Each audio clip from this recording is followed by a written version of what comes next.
everyone, Moigy right here again. I just want to tell another little D&D campaign story. This is just a short little one something kind of funny that happened in our campaign.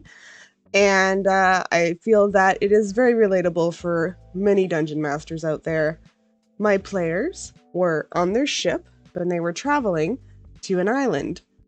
And on the way, the druid who was in the crow's nest, because they're Kenku, saw something up ahead. It was a section of the sea that was about a mile wide and was a little bit glowy on the surface of the ocean. So they rang the alarm and everybody came up onto deck and looked at the glowy part of the ocean, and they all did Arcana checks. The paladin got the best roll and determined that it was a magical effect, but it wasn't a damaging magical effect. So they decided instead of going around it, they just go through it. So that was all fine and good. They started to go over this glowy patch of ocean, and the glowy patch of ocean came out of the water and covered the ship, made the ship glow, made them light up. And everybody was just kind of looking around, not really sure what was going on for a moment. And then they realized that it was some kind of signal, because suddenly all these fish guys, fish people, came out of the water and started climbing the sides of the ship and crawling up onto the deck and fighting the crew. So there was a big battle with a bunch of these sea spawn, and here's a picture, and they killed a bunch of them, and just more were coming, more and more. And then suddenly, very Avatar: The Last Airbender with the water spout ability, a sea hag came out of the ocean and attacked the crew as well. And very obviously was the general, the controller of all these sea spawn that were attacking.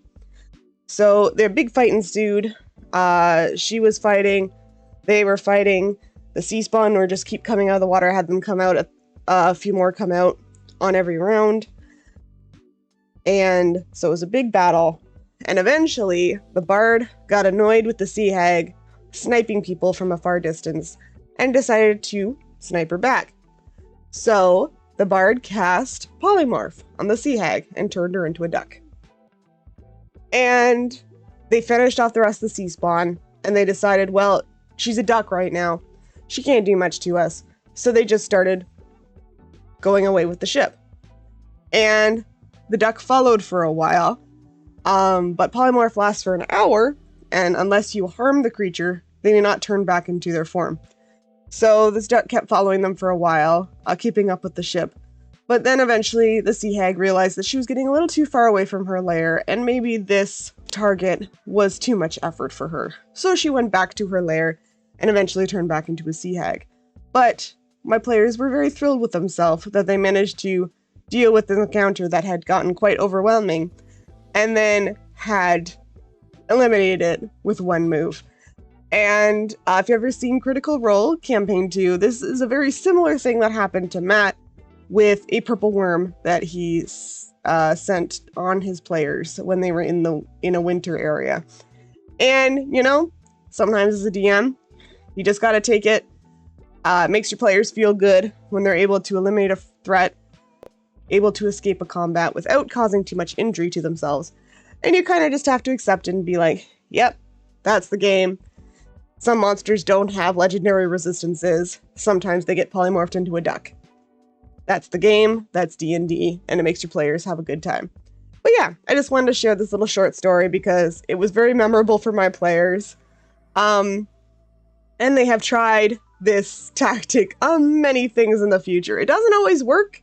It was just the fact that they happened to be on a moving ship, so they could get away from the sea hag in a quick amount of time, so that she eventually lost interest in them, despite the fact that they had gotten rid of a bunch of her sea spawn, and she was probably a little annoyed about that.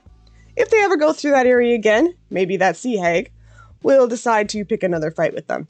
But for now, she accepted the loss and moved on. And so did I. So, thank you for watching. Please like and subscribe. I hope you're having a great day. If you're not having a great day, I hope your bad day is over with soon. We'll see you again next time. Bye-bye!